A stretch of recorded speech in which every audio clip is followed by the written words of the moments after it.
There's a coin sitting somewhere near you right now, maybe on a counter, maybe at the bottom of a bag, maybe it slid under the seat in your car 3 months ago and you didn't even bother to pick it up. You left it there because it didn't matter.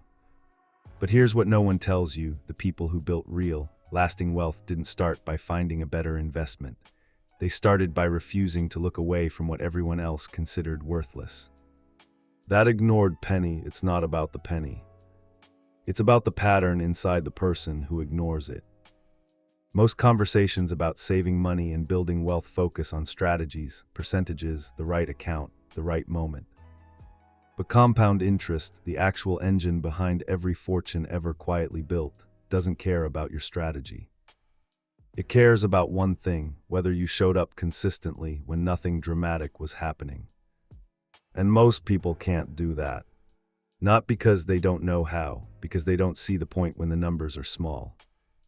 That's the invisible wall between where you are and where you want to be, not lack of income. Not lack of information, the inability to take something seriously before it demands to be taken seriously.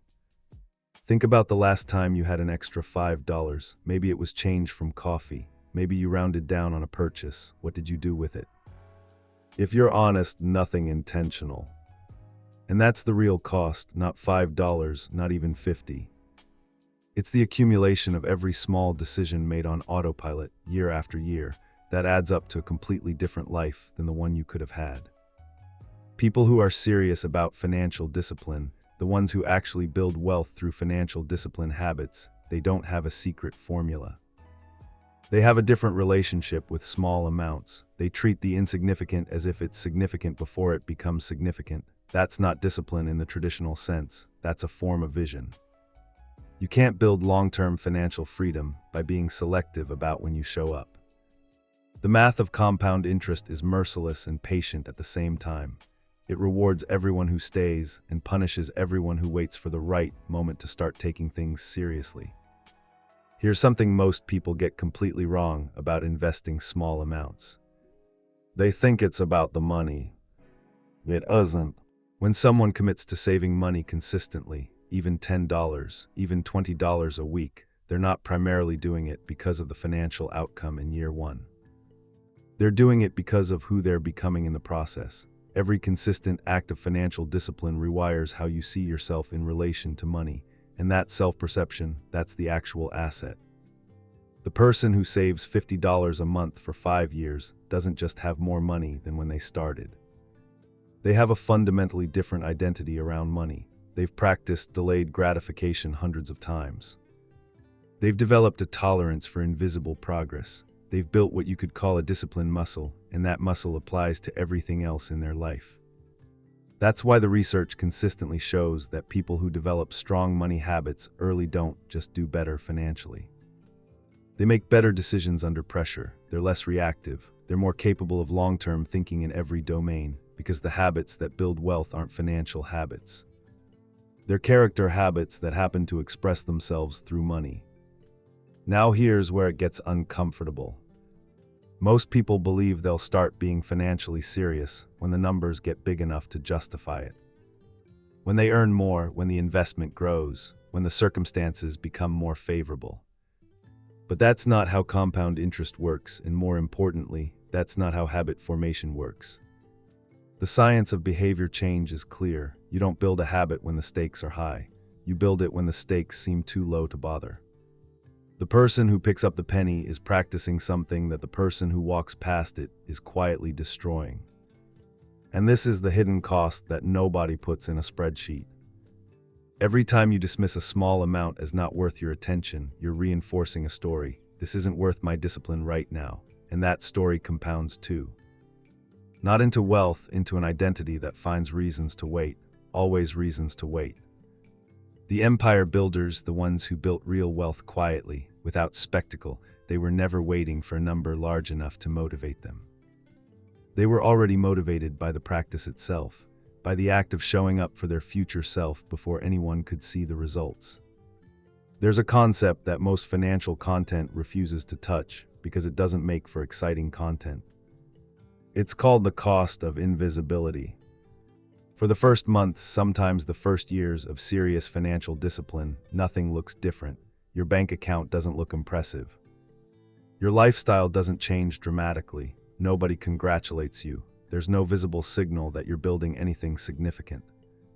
This is the period that destroys most people's financial habits. Not market crashes, not economic hardship, the absence of visible reward. Human psychology is wired to seek confirmation. We need to see evidence that our actions are working. And when the evidence is invisible, when compound interest is silently doing its work below the surface, our brains interpret the absence of visible reward as evidence that we should stop. Most people stop. They don't fail dramatically. They just quietly give up on being consistent with saving money and investing small amounts because it didn't seem to be producing anything worth continuing for. And then years later, they look at someone who didn't stop, someone who kept showing up when the numbers were invisible, and they call that person lucky. But here's the truth that changes everything. The period of invisibility is not a flaw in the system, it's the system. That gap between action and visible result is precisely where character gets built or abandoned. The willingness to act without reward, to continue financial discipline habits without external confirmation, is the rarest skill in wealth building, and it cannot be faked or accelerated. You either do it in the dark when nobody is watching, when the numbers don't yet justify the effort, or you don't. There is no shortcut through this phase, there is no strategy that skips it. Every person who built wealth quietly, consistently, without noise, they all passed through it. They all had months where the compound interest wasn't yet visible, where the sacrifice seemed disproportionate to the result. Where it would have been easier to just spend the money and feel something now, they didn't. Not because they were extraordinary, because they understood something most people spend a lifetime trying to avoid. Real financial freedom is not a reward for intelligence. It's a reward for the ability to tolerate delayed gratification far longer than feels reasonable. And this is where we come back to the ignored penny.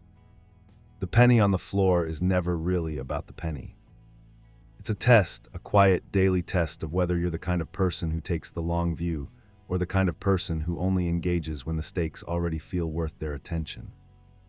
The uncomfortable truth about compound interest in building wealth over time is this: by the time the numbers look impressive, most of the real work is already done. By the time others can see your financial progress, the identity that built it was formed years earlier in the small, invisible, uncelebrated decisions. The person with financial discipline isn't someone who made one brilliant financial move. They're someone who made 10,000 unremarkable ones, consistently, quietly, without applause. That's the empire. Not a dramatic story, not a moment of genius. A long, patient, deliberate accumulation of small choices that most people couldn't find the willpower to make because each individual choice seemed too small to matter. So the real question, the one worth sitting with, isn't which investment strategy to use, or how to save money faster, or when the right time to start is. The real question is, what are you doing right now with what you have right now? Because the math of compound interest doesn't start when you're ready, it starts when you do. And the version of you 3 years from now, the one either building something or still waiting for a bigger number to motivate you, is being decided today. Not in a big moment, in a small one. Maybe even a moment that, on the surface, looks exactly like a coin on the floor that nobody bothered to pick up.